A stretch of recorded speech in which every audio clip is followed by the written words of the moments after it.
सियावर रामचंद्र की जय। श्री कृष्ण कन्हैया लाल की जय। श्री रामचरितमानस बिमल कथा करूं चितलाय।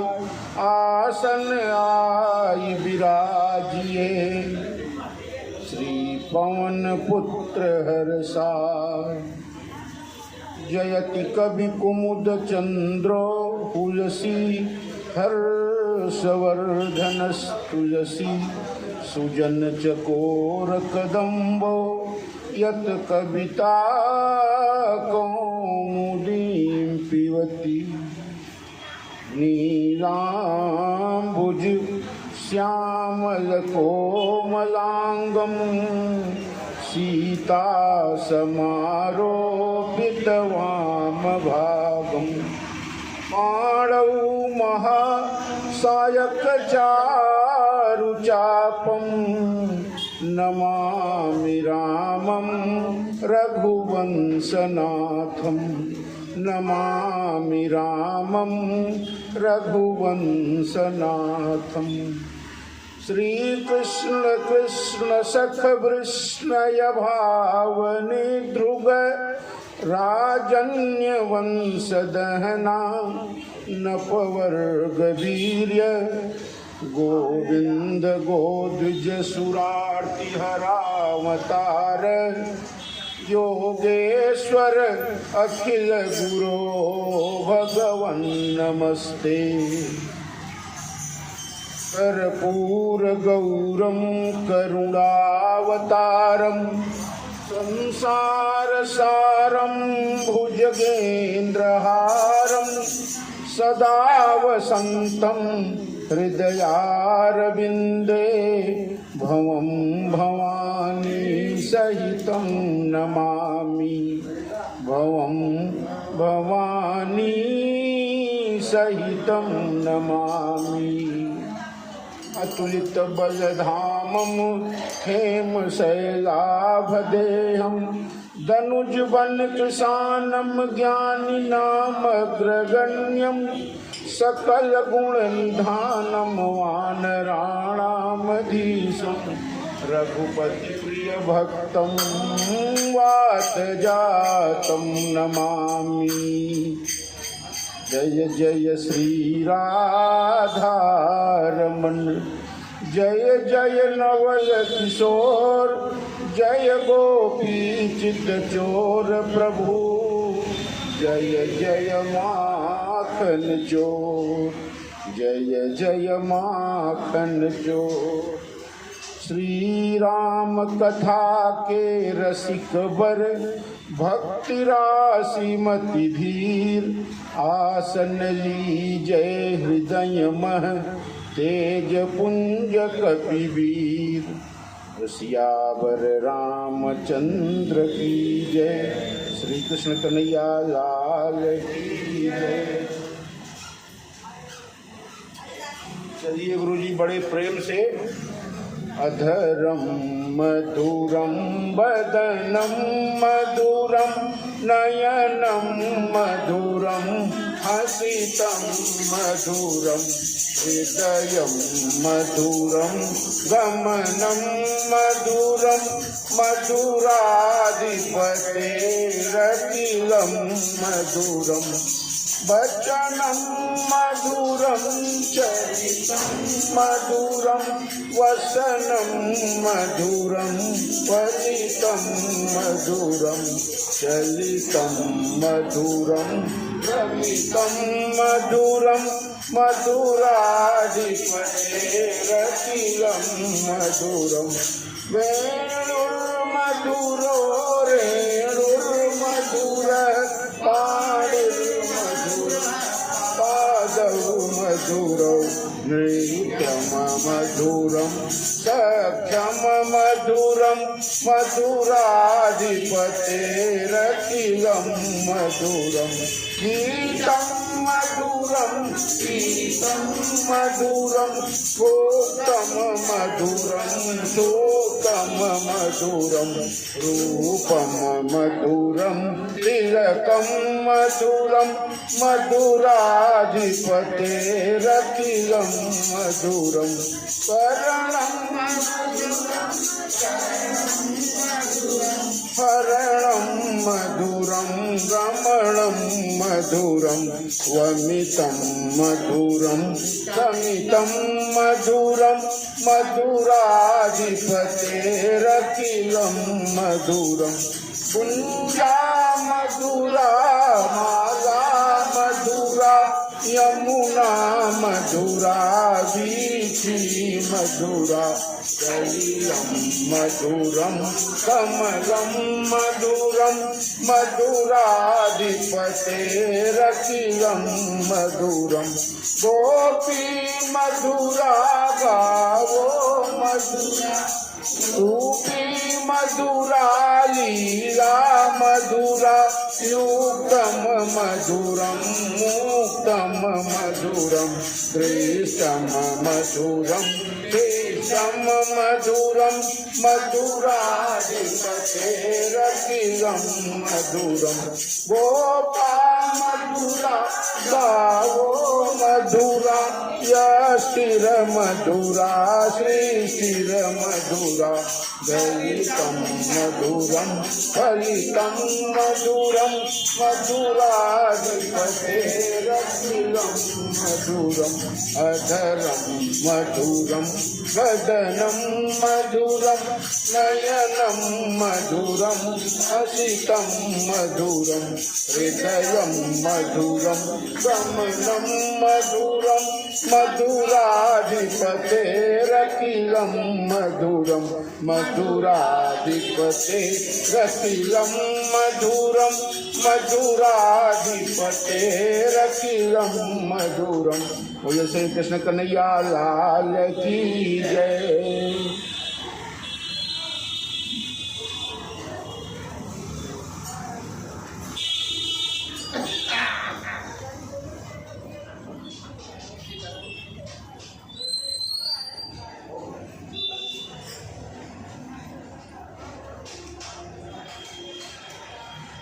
कल भगवान की कथा में कैकेयी ने भगवान से 2 वरदान मांगकर, और भगवान के 2 वरदान, एक तो श्री राम को 14 वर्ष का वनवास और भरत जी को राजतिलक। महाराज श्री राम के प्रेम में इतने व्याकुल हैं, जब ये बात सुनी तो सब अंग शिथिल पड़ गए।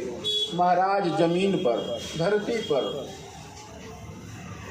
आज वास्तव में वो महीपति हो गए। मही माने होता है धरती, और महीपति माने धरती का स्वामी, यानी महीप माने राजा। आज वास्तव में वो महीपति हैं, क्योंकि वो धरती पर गिरे पड़े हुए हैं। बार बार बड़ी विनय की कैकेयी से महाराज दशरथ ने बड़ी विनय की, और अंत में कह दिया कि तू भरत को राज तो मांग रही है, लेकिन क्या भरत इस राज के लिए हामी भरेगा? क्या भरत ये राज सत्ता स्वीकार करेगा? तभी तूने भरत से उसके मन की बात जानी है कि भरत आखिर अयोध्या के राज्य के बारे में क्या चाहता है। मैं तो सोचता हूँ कि चहत न भरत भूपति बोरे, और विधि बस कुमति बसी जी तोरे। मैं तो कैकेयी इतना जानता हूँ कि भूल कर भी अगर भरत को कह दिया जाए कि राजा बन जाओ, तो भरत भूल कर भी राजा बनना स्वीकार, अयोध्या का राजा बनना स्वीकार नहीं करेगा। क्यों? क्योंकि चहतन भरत भूपति भोरे, विधि बस कुमति बसी उर तोरे। लेकिन तेरे हृदय में जो ये कुमति बस गई है कि भरत को राजगद्दी में ले जाए और राम को वनवास में ले जाए, ये ब्रह्मा की लेखनी में कुछ गलत नहीं लिख दिया गया। ये ब्रह्मा की लेखनी इतनी गलत नहीं हो सकती, ये भाग्य की बात है। और भाग्य किसका है? तेरे मुख से मेरा पाप बोल रहा है, सो सब मोर पाप परिणामू भयऊ कुठार यही विधि बामू। आज ब्रह्मा को भी अवसर मिल गया मुझसे बाम चलने का, मुझसे उल्टा चलने का। क्यों? क्योंकि मेरा पाप शायद तेरे मुख से बोल रहा है। मेरा पाप इतना बढ़ गया कि आज राम को मेरे पाप के कारण वनवास भोगना पड़ सकता है। लेकिन एक चीज है, कैकेयी अयोध्या फिर बसेगी, राम फिर राजा होंगे। सुबह से बसी फिर अवध सुहाई, सब गुण धाम राम प्रभुताई। अयोध्या फिर बसेगी, राम की प्रभुता संसार में अक्षुण्ण रहेगी, राम की सत्ता संसार स्वीकार करेगा, अयोध्या का वैभव फिर लौटेगा।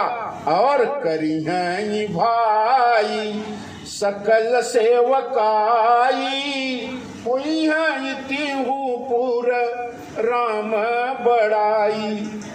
चारों भाई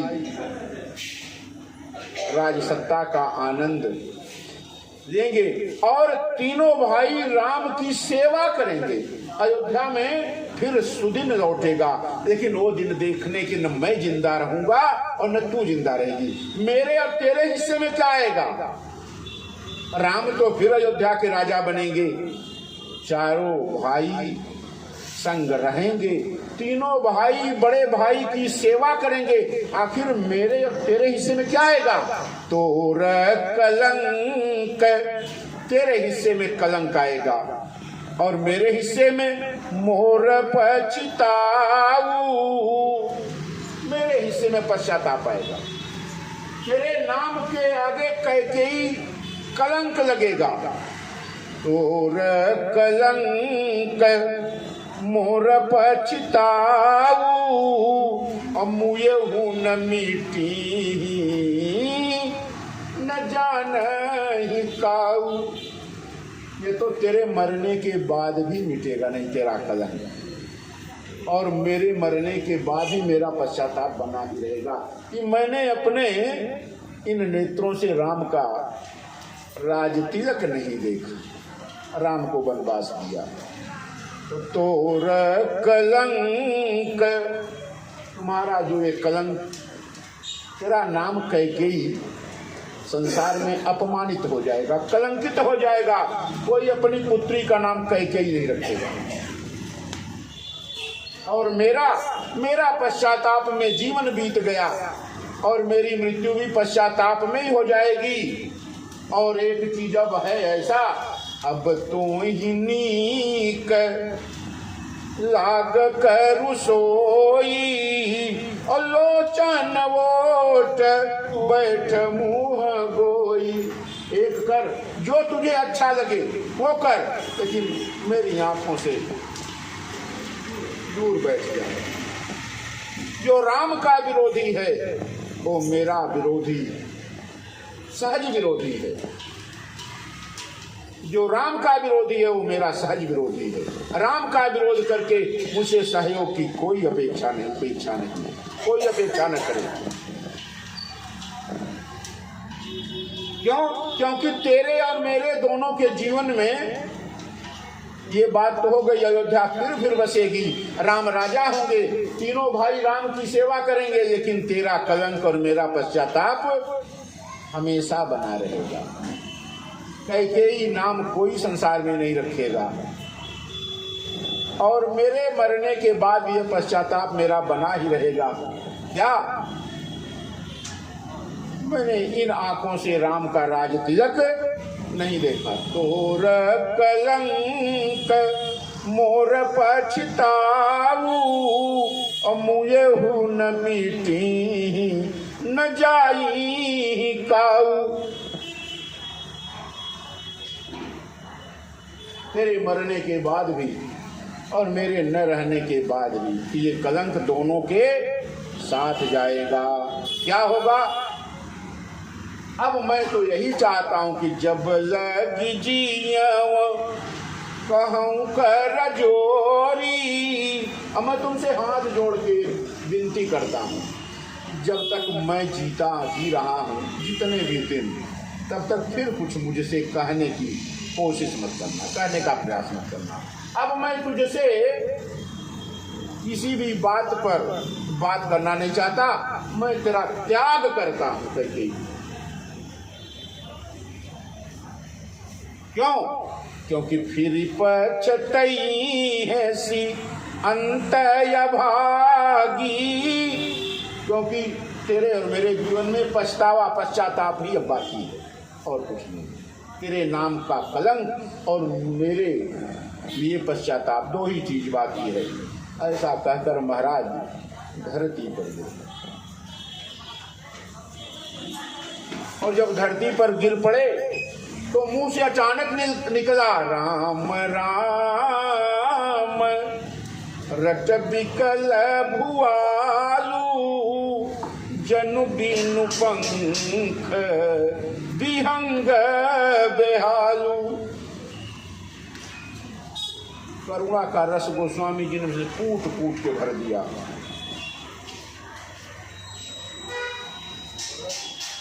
राम राम रट बिकल भुआलू जनु बिनु पंख विहंग बेहालू।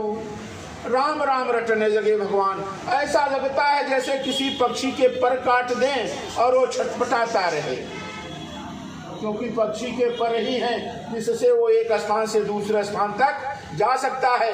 महाराज की अब वो अवस्था नहीं कि राम को बुला लें। क्यों? क्योंकि महाराज अब निपट अकेले हैं, निपट अकेले हैं।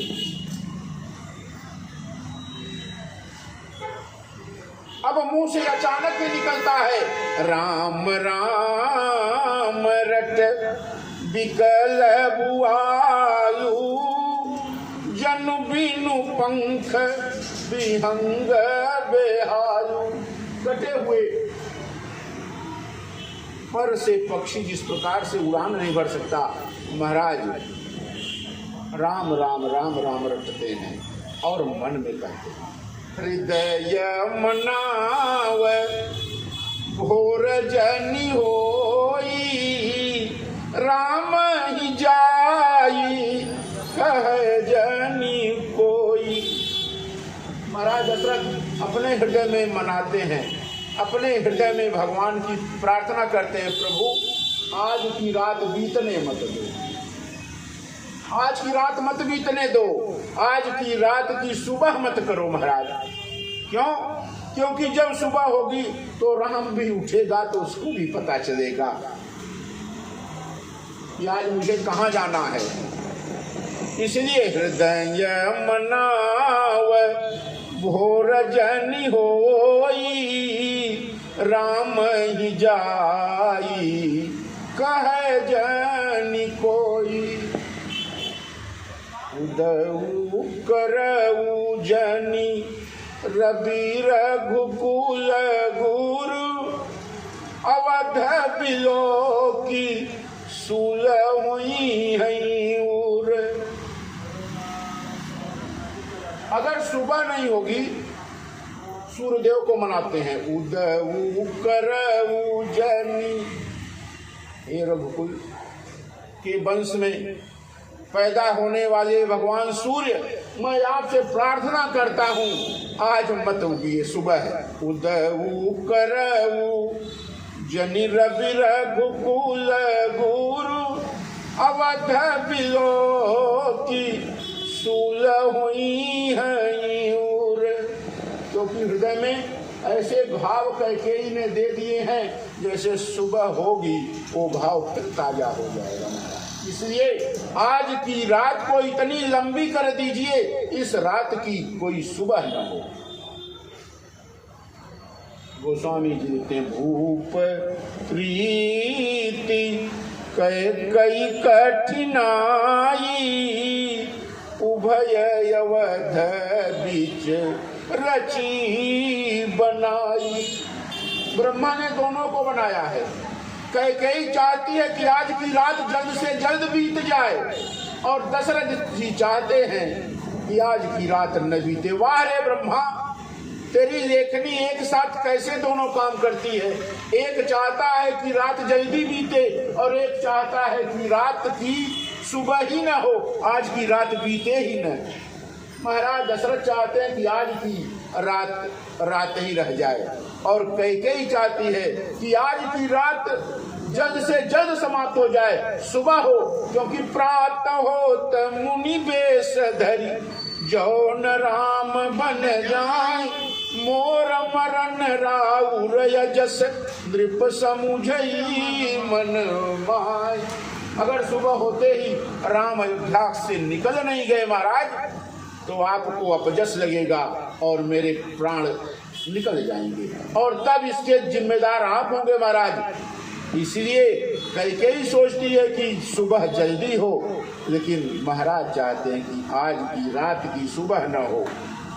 ओहो, बिलपत राऊ भयऊ बिनुसारा, रात भर रोते रहे महाराज। सुबह हो गई, ब्रह्म मुहूर्त हुआ। रोज महाराज इस ब्रह्म मुहूर्त में जागकर सुबह की पूजा करने के बाद राज कार्य के लिए अपने महल से निकलकर और राजसभा में जाकर बैठते। आज महाराज उठे ही नहीं, और महाराज को जगाने के लिए जो गायक आते हैं, जब अपना तान शुरू के गाने के लिए कि महाराज को जगाएं, तो महाराज के कानों में जब वो आवाज़ पड़ी, तो उसी की आवाज़ से महाराज, तो रोज उसी की ध्वनि से महाराज रोज उठते थे। आज क्या हुआ? मंगल सकल सोहाइन कैसे,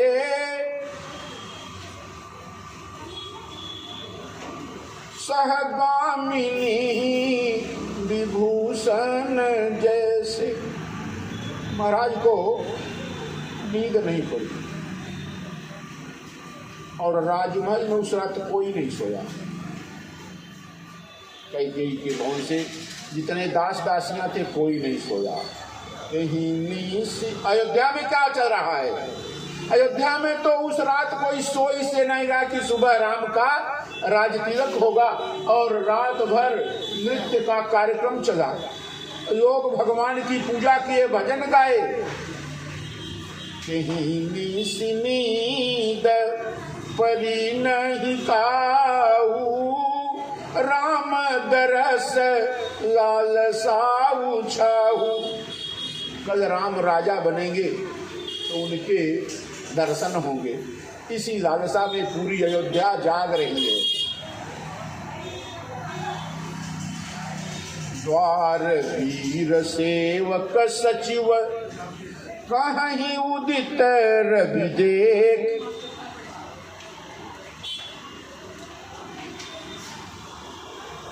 सूरज उग गए, सूरज निकल आए, और महाराज अभी कैकेयी के भवन में जमीन पर पड़े। सचिवों को, सुमंत जी को बुलाकर सबने कहा, सुमंत जी आज महाराज नहीं आए, क्या बात है? क्योंकि महाराज इतना देर तक तो कभी विश्राम नहीं करते। पछिले पहर भूप नीत जागा, आज हम ही बड़ अचरज लागा। आज बड़ा आश्चर्य है महाराज। सुमंत जी, आप प्रधानमंत्री हैं, आप जाइए महाराज को जगाइए, आज क्या बात है महाराज नहीं आए? जाहू सुमंत्र जगावहु जाई, अकीजिय काज रजाय सुपाई। अगर महाराज आज आना नहीं चाहते तो राजाज्ञा लेकर आज के कार्य का संपादन आप ही करिए। क्योंकि आप प्रधानमंत्री हैं महाराज के। डरते डरते सुमंत जी गए। क्यों? महारानी कैकेयी का महल है, महाराज की क्या अवस्था है पता नहीं, आज महाराज जगे नहीं। गए महाराज,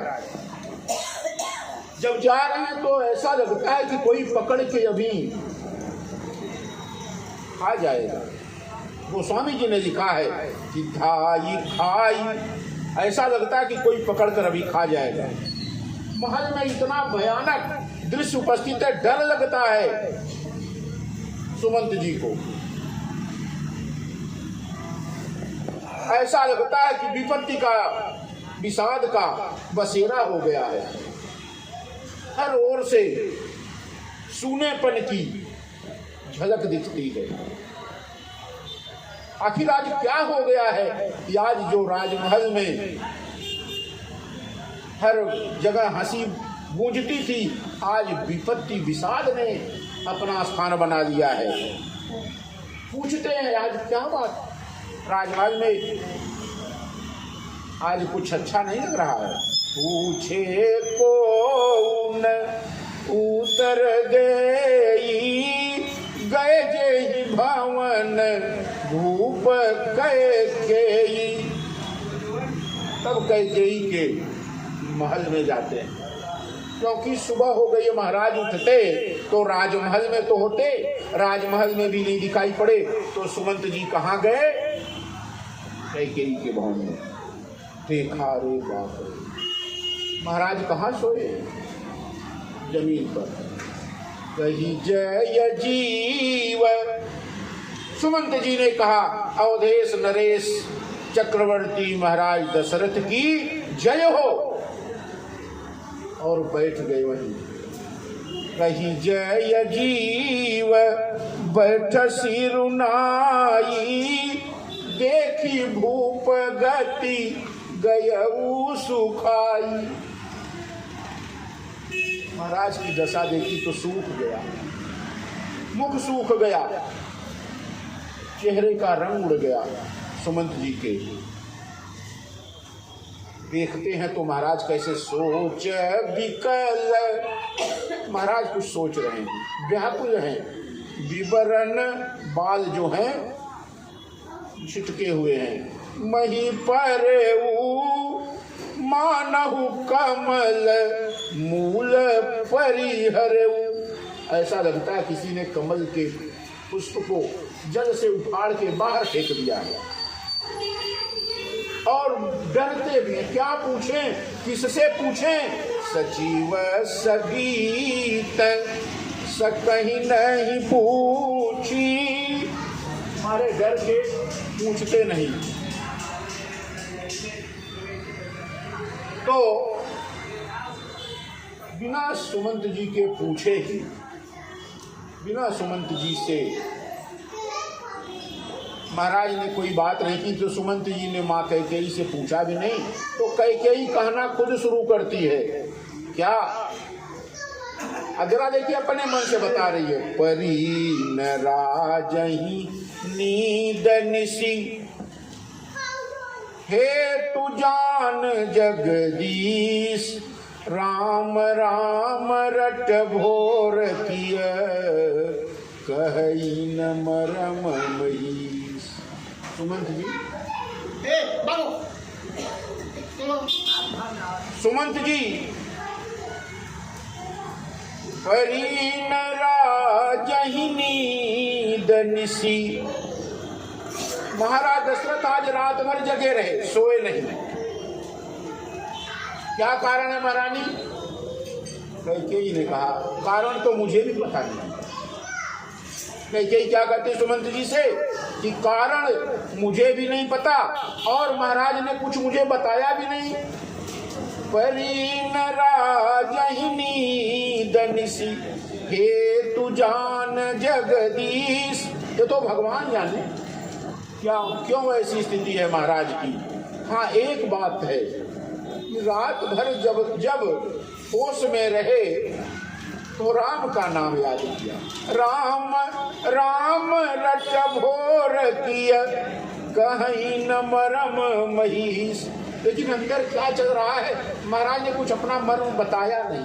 राम राम रटते रहे रात भर।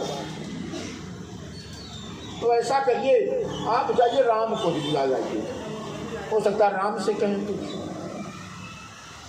राम से कहें, मुझसे तो नहीं कहे। आपने देखा महाराज कुछ बोलने की स्थिति में तो नहीं है, हो सकता है राम के आने से कुछ बात बन जाए। आप जाइए राम को बुला लाइए। महाराज की आज्ञा पाकर महाराज ने इशारे से कहा सुमंत जी राम को बुला लाइए, क्योंकि निदान वही करेंगे जिन्होंने व्याधि दिया है, जिन्होंने रोग दिया है, रोग की दवा भी वही करेंगे। और रोग क्या है? राम का प्रेम, ये रोग है महाराज दशरथ को। और ये ऐसा रोग है, इसकी कोई दवा नहीं, राम ही दवा कर सकते हैं। सुमंत जी किसी प्रकार से पहुंचे, देखा राम भगवान के महल में गए। भगवान ने देखा सुमंत जी आ रहे हैं। राम सुमंत्रहि आवत देखा, आदर कीन पिता समलेखा। जिस प्रकार से महाराज दशरथ को प्रणाम करते उसी प्रकार से प्रभु उठकर सुमंत जी को प्रणाम किया। प्रधानमंत्री जी आज सुबह मेरे निवास में आप कैसे? कुछ आदेश है तो बताइए। कुछ नहीं बोले, बोलने की स्थिति में नहीं। बोलिए महाराज ने आपको बुलाया। इतने सुबह चलिए। अब महल में सन्नाटा, भगवान जा रहे हैं। और जब जा रहे हैं तो लोगों ने देखा कि पता नहीं महाराज अब राम से क्या कहेंगे, राम से क्या कहेंगे। भगवान धीरे धीरे बढ़े, पिताजी की ओर देखा। जाई दीख रघुवंश मणि, नरपति निपट कुसाज। जो कभी पूरे भूमंडल का स्वामी हो, जो भूमंडल का स्वामी है वो जमीन पर पड़ा हुआ है। नरपति निपट कुसाज, वो भी मुकुट कहीं गिरा है, वस्त्र कैसे पड़े हुए हैं। महाराज को देखा भगवान ने। सहमी पर उजिम सिंगिनी, मनहु वृद्ध गजराज। जैसे वृद्ध गजराज शेर को देखकर, बूढ़ा हाथी शेर को देखकर सहम जाए, उसी प्रकार से भगवान अपने पिता की दशा को देखकर ठिठक कर खड़े हो गए। और जब दशा देखा तो भगवान के ओठ सूख गए। ये ध्यान दीजिएगा, कितना भी बड़ा व्यक्ति हो, लेकिन जब पिता के ऊपर विपत्ति आती है तो फिर किसी के बस की बात नहीं है कि वो सहन करे।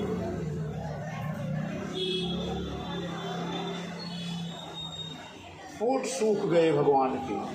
ऐसा लगता है जैसे व्याकुल हो गए, कैसे? जैसे मनोदीन मनहीन भुवंगू, जैसे किसी मणि वाले सर्प की मणि ले लिया जाए, वो व्याकुल हो जाता है। तो भगवान ने महाराज दशरथ की दशा को जब देखा तो व्याकुल हो गए, पिताजी के समीप गए। देखा बगल में क्रोध से भरी हुई माता कैकेयी खड़ी हैं।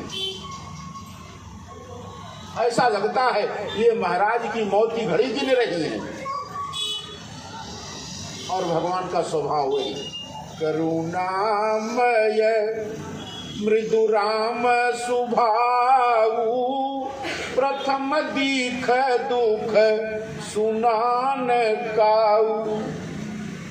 भगवान का स्वभाव है करुणा। भगवान ने कभी दुख देखा नहीं,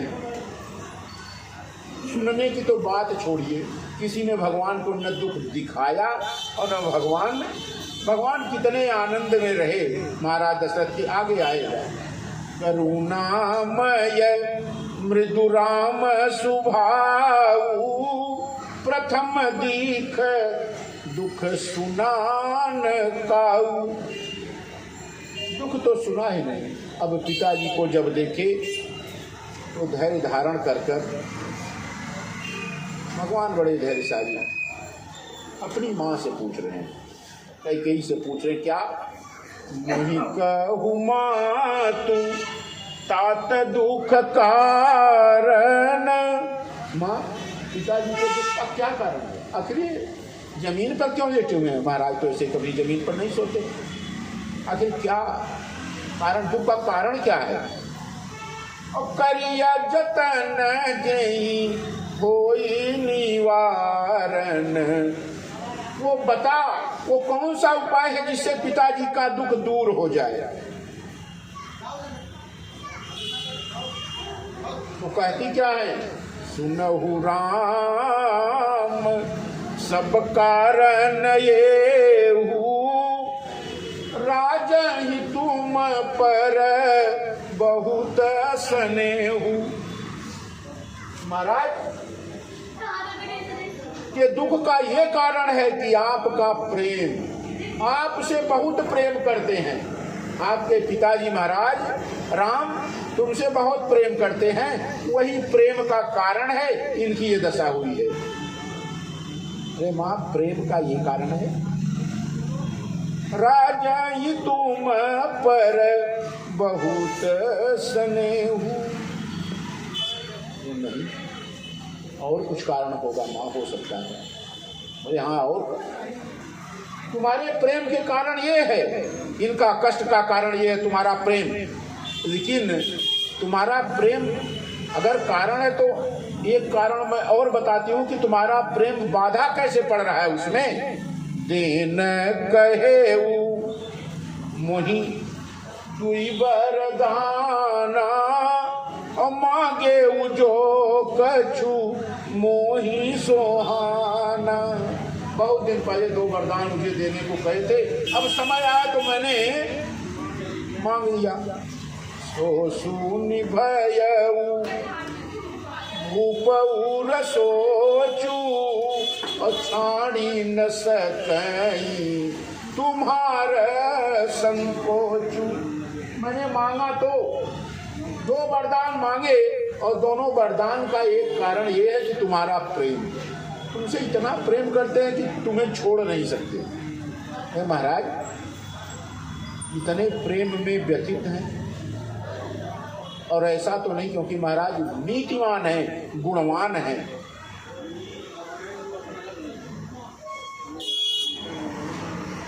कैकेयी ने कहा शुद्ध स्नेह इत बचन उत संकट परऊ नरेश, सकहु तया सुशीस धरी मेटहु कठिन कलेश।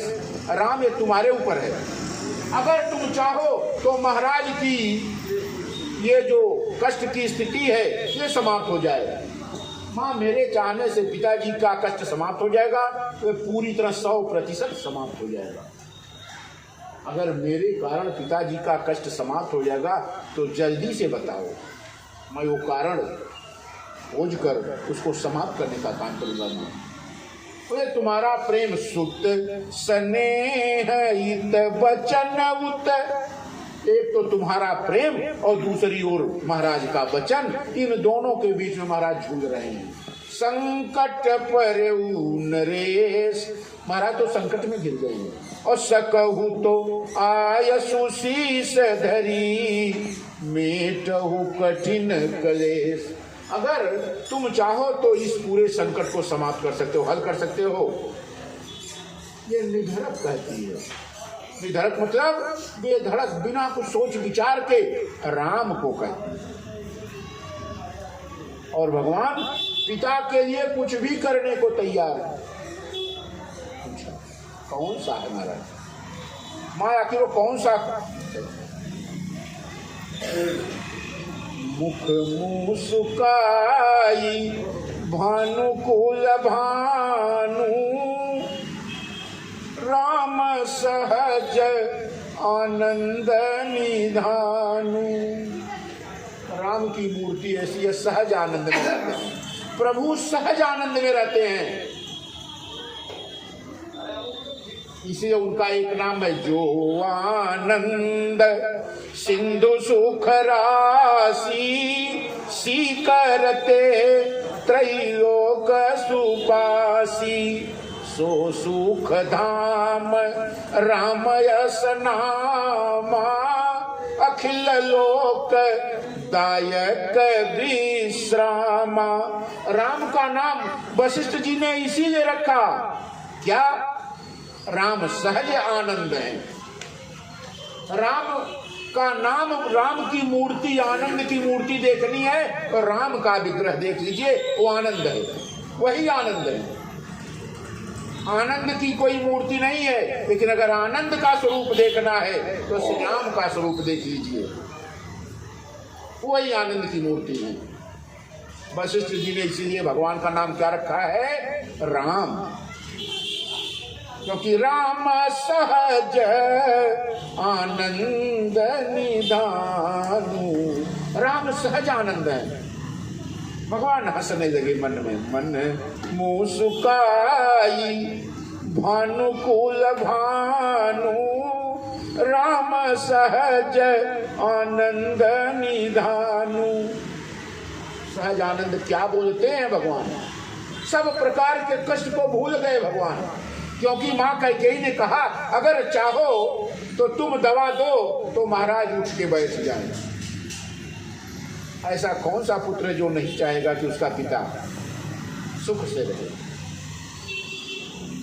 भगवान ने कहा सुनु जननी सोई सुत बड़ भागी, जो पितु मातु बचन अनुरागी। माँ, उस पुत्र का बड़ा भाग्य है जो अपने पिता के वचनों को करने के तत्पर हो जाए और जिस पर पिता का भरोसा है। सुनो जननी सोई सुत बड़ भागी, जो पितु मातु बचन अनुरागी। तनय मातु पितु तो सनिहारा, दुर्लभ जननी सकल संसारा। जीवन में माँ बाप कितनी बार मिलते हैं? एक बार। अगर एक जीवन अपने माता पिता को संतुष्ट नहीं कर पाए तो जीवन आपका व्यर्थ हो गया, क्योंकि परिवार के पुत्र पुत्री तो बहुत मिल जाएंगे, लेकिन भाई और माता पिता, भाई बहन और माता पिता फिर नहीं मिलेंगे। एक माता और एक पिता से उत्पन्न भाई बहन आएगा। मानस है क्या? मानस परिवार, समाज, व्यक्ति के मनोदशा का दर्पण है। ये दर्पण है, इसमें परिवार और समाज को कैसे देखना चाहिए ये बताता है। भगवान ने कहा सीधा, तनय मातु पितु तो सनिहारा, दुर्लभ जननी सकल संसारा। माता पिता को संतुष्ट करने वाले पुत्र बहुत कम हैं, लेकिन प्रयास करूंगा कि पिताजी का ये जो कष्ट है ये दूर हो सके। क्या करोगे?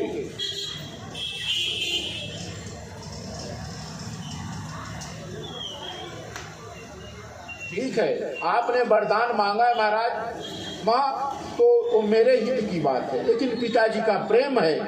क्यों? मुनिगण मिलन विशेष, मैं तो जाऊंगा जब वन में माना तो मेरा हित होगा। क्यों? ऋषि महात्माओं से भेंट होगी, सबसे समय समय पर सत्संग होगा और पिता की आज्ञा और आपका वचन दोनों का पालन भी हो जाएगा। ये तो मेरे लिए बड़ी सुविधा की बात आपने कर दी। मेरा मन राजभवन में लगता भी नहीं। अब रह गई भरत की बात, तो भरत प्राण प्रिय पावहि राजू, भरत तो मेरे प्राण मांग ले तो मैं देने को तैयार हूं। अगर भरत प्राण मांग ले तो राम प्राण देने में भी नहीं हिचकेगा। राज सत्ता की कौन सी बात है? अयोध्या की राज सत्ता भरत के सामने शून्य, उसका कोई मूल्य नहीं है। तो भरत प्राण प्रिय पावहि राजू, विधि सब विधि मोहि सन्मुख आजू। आज ब्रह्मा ने मेरे ऊपर बड़ा उपकार किया। आज ब्रह्मा मेरे अनुकूल है जो मेरे प्रिय भरत को राज मिल रहा है अयोध्या का। क्यों? क्योंकि अयोध्या का सही राजा पिताजी के बाद भरत ही है।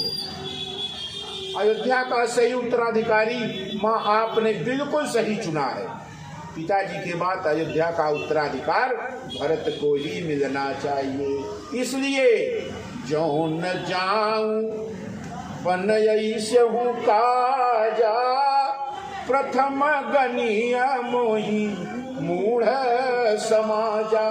भरत राजगद्दी पाए, अयोध्या का राजा भरत बने, और यह सोचकर कि ये उत्तराधिकार गलत है, मैं बन न जाऊं महाराज, माँ तो मुझसे बड़ा महामूर्ख इस धरती पर दूसरा कोई नहीं होगा। क्यों?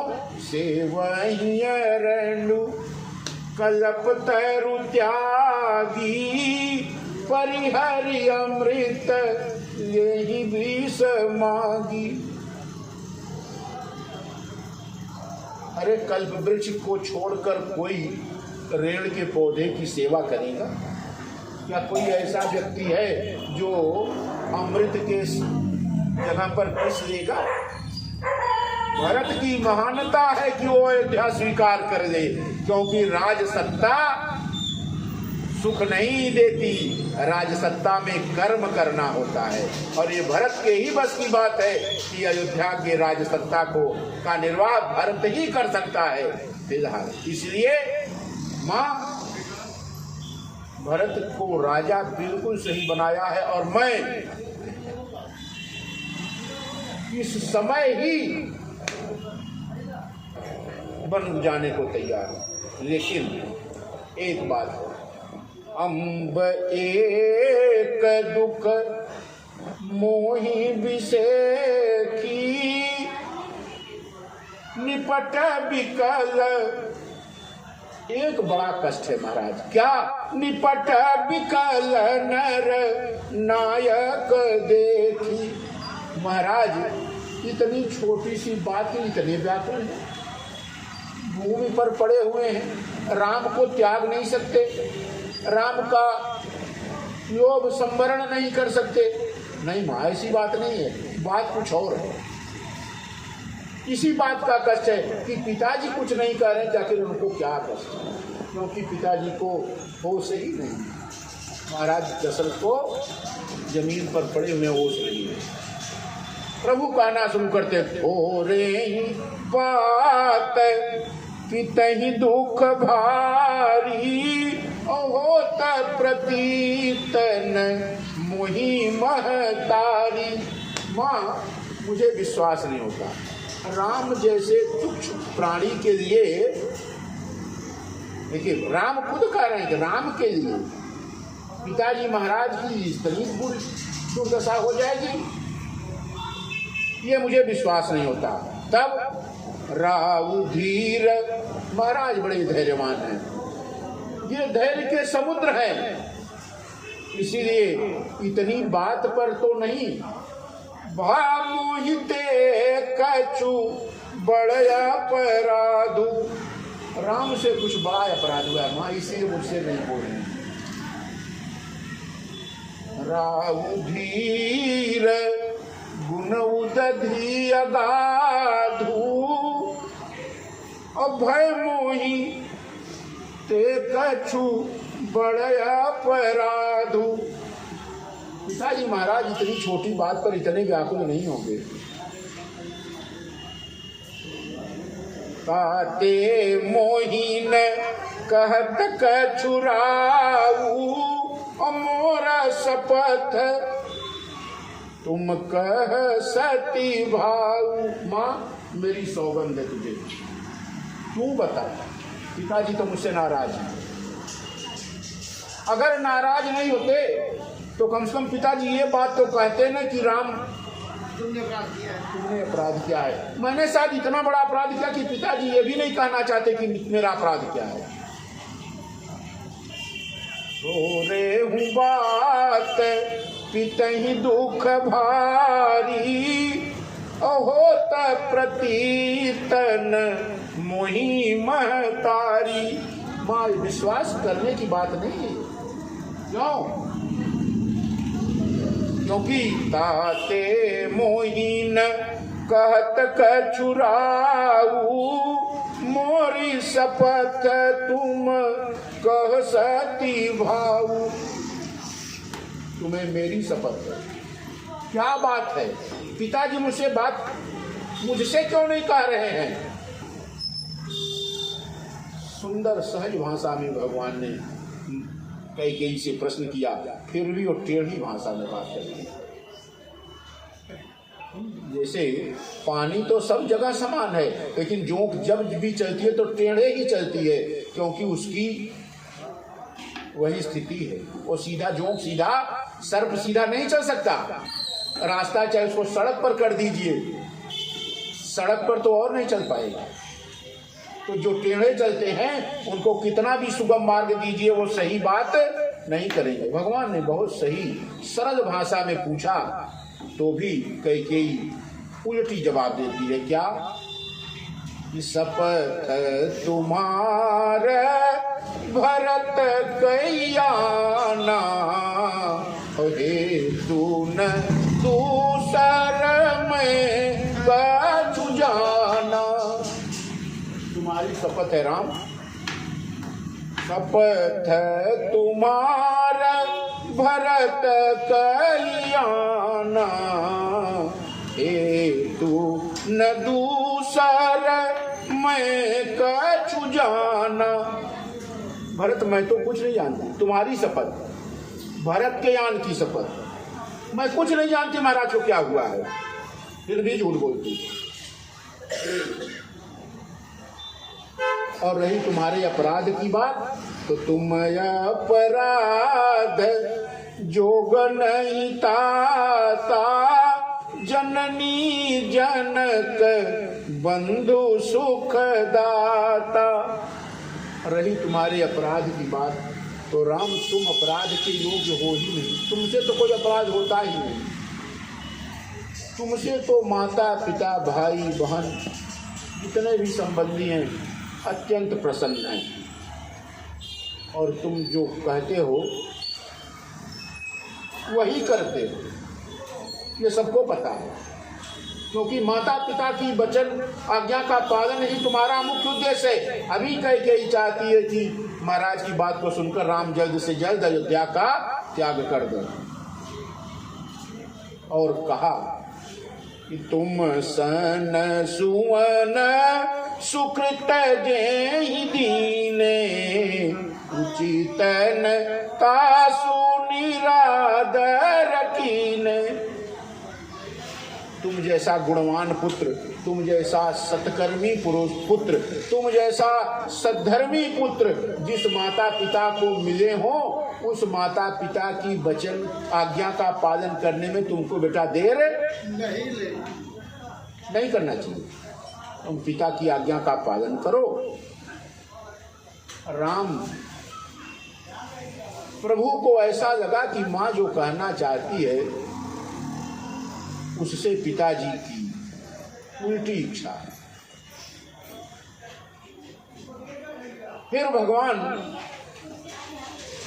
पिताजी की ओर देखते हैं।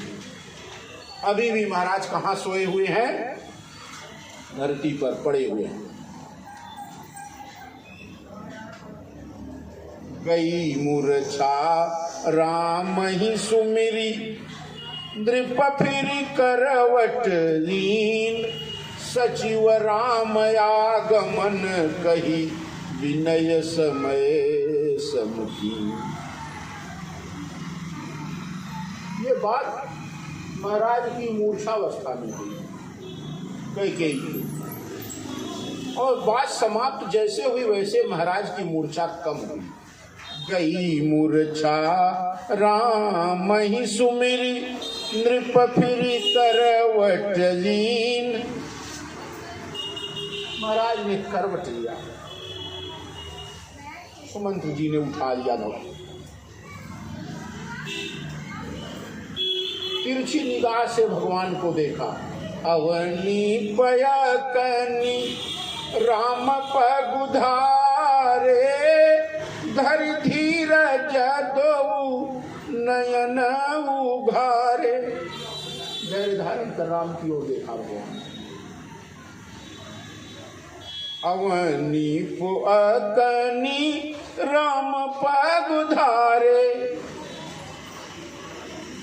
धरि धीरज दो नयन निहारे। दोनों आंख जब खोला धीरे से, सुमंत जी ने महाराज को पकड़ लिया। उठना चाहते हैं, नहीं उठ पाते, तो सचिव संभारी राऊ बैठारे, और चरण परत नृप राम निहारे।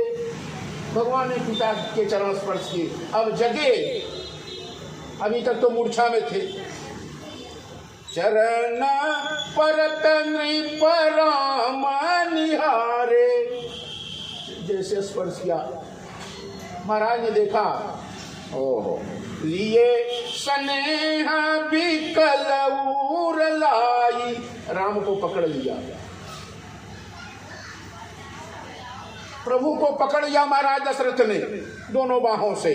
लिए स्नेह बिकल उर लाई, गए मनी मनहु फनिक फिर पाई। ऐसा लगता है कि वो सर्प जिसकी मणि खो गई अचानक मिल गई। महाराज ने राम को खींचकर अपने हृदय से लगा लिया, और राम ही चिताई रहे नर नाहू, चला विलोचन वारी प्रवाहु। देखे जा रहे हैं, पलक नहीं गिर रही है। राम ही चिताई रहे नर नाहू, चला विलोचन वारी प्रवाहु। नेत्रों से अविरल अश्रुओं की धारा बहती जा रही है, और शोक में इतने मगन है कुछ कह नहीं पाते।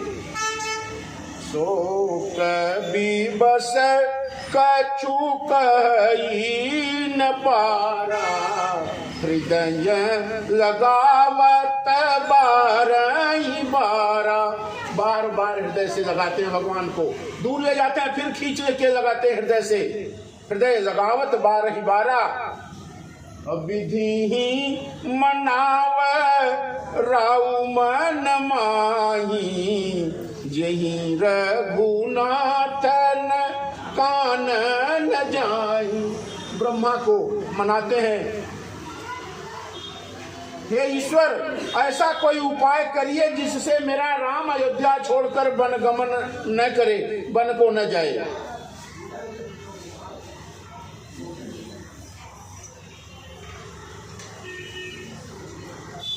लेकिन वहां ब्रह्मा जी के यहां से कोई उत्तर नहीं आया।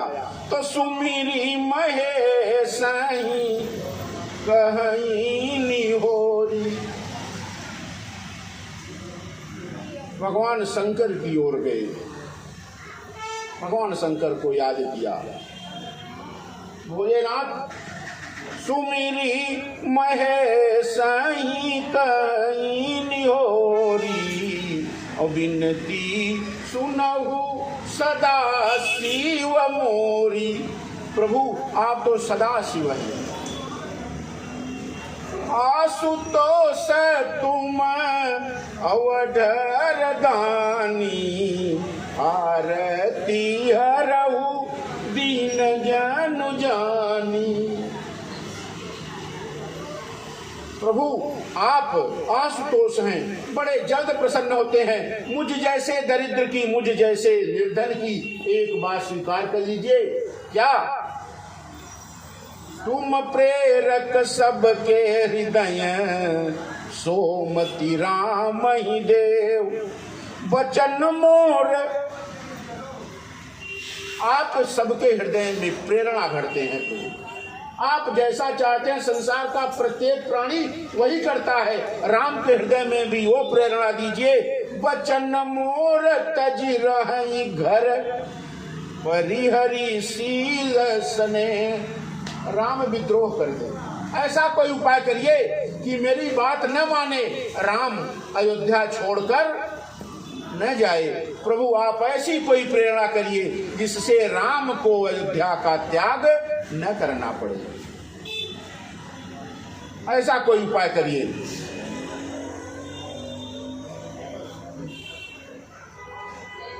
मेरे वचन का, भगवान ने पूछा, आपके वचन का क्या होगा? आखिर राम अगर आपके खिलाफ विद्रोह कर देंगे आपके विरुद्ध में, तो आपका वचन भंग हो जाएगा।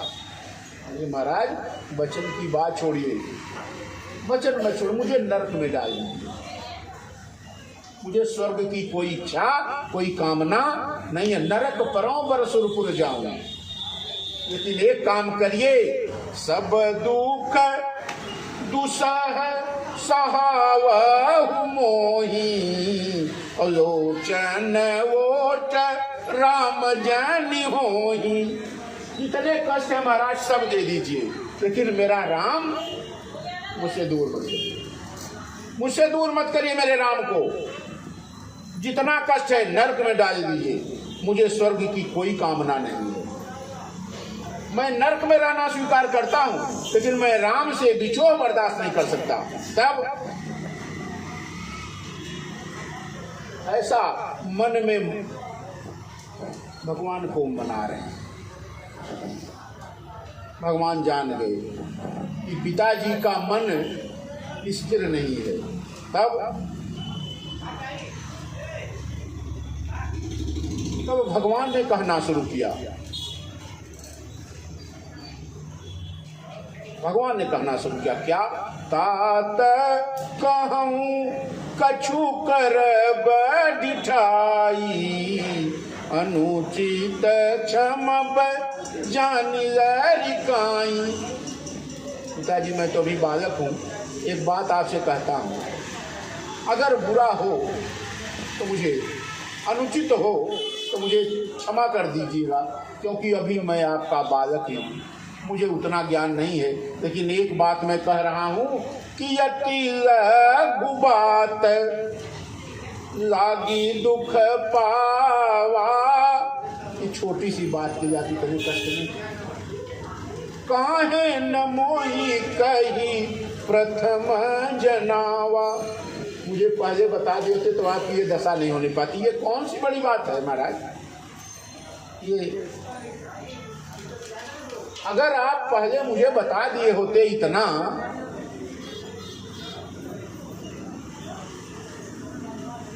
ये सब काम राम के नाते हुआ, राम के स्नेह के नाते, तो पिताजी इस दशा को आप प्राप्त नहीं होते। काहे न मोहि कही प्रथम जनावा। किसी को भेजकर मुझे ये बात बता दी होते महाराज, तो फिर आपको इतना कष्ट नहीं सहना पड़ता। जो भगवान कहते हैं, इस धरती पर उसी पुत्र का जन्म सफल माना जाता है जिसके चरित्र को सुनकर उसका पिता गौरव महसूस करे। धन्य जन्म जगती तलतासु।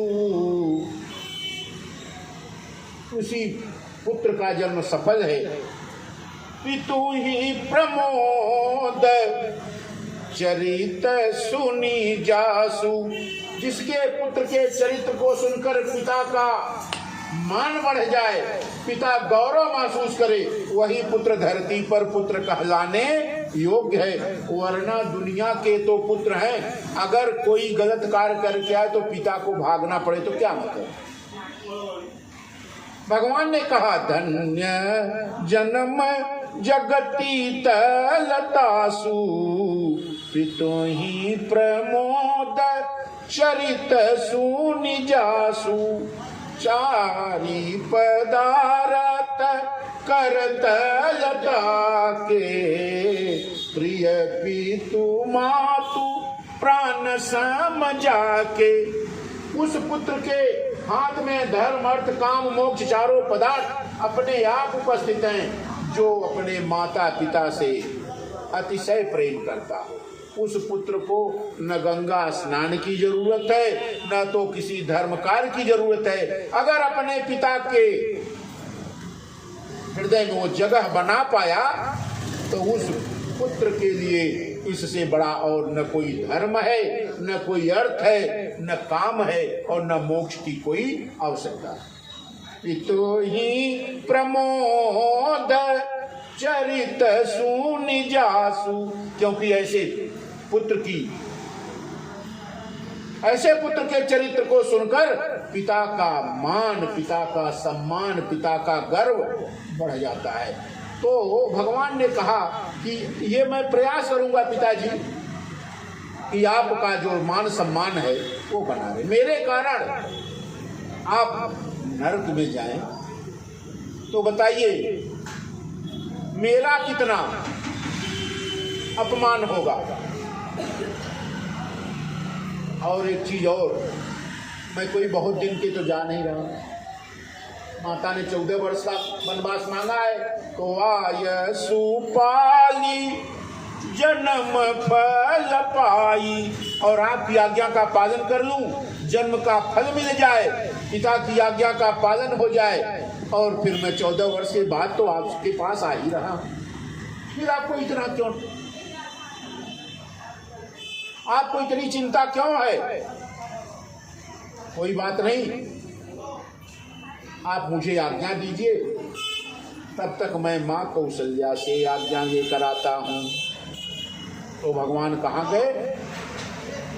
अस कही राम गवन तब कीना, भूप शोक बस उतरो न दीना। ऐसा कहकर प्रभु श्री राम माँ कौशल्या के महल में जाते हैं और माँ कौशल्या से आज्ञा लेने। लेकिन माँ कौशल्या को भी ये बात पता नहीं है। अगली कथा कल। तो सियावर रामचंद्र की जय। कथा विसर्जन होत है सुनहु वीर हनुमान, राम लखन सीता सहित करहु सदा कल्याण। श्री राम जय राम जय जय राम, श्री राम जय राम श्री राम जय राम जय जय राम, श्री राम जय राम जय जय राम, श्री राम जय राम जय जय राम, श्री राम जय राम जय जय राम, श्री राम जय राम जय जय राम, श्री राम जय राम जय जय राम, श्री राम जय राम जय जय राम, श्री राम जय राम जय जय राम, श्री राम जय राम जय जय राम। सियावर रामचंद्र की जय। श्री कृष्ण कन्हैया लाल की जय। उमापति महादेव की जय। श्री हनुमंतलाल जी महाराज की जय। श्री सद्गुरुदेव भगवान की जय। श्री गोस्वामी तुलसीदास जी महाराज की जय हो। जय जय श्री राधे, जय जय श्री राधे, जय जय श्री राधे।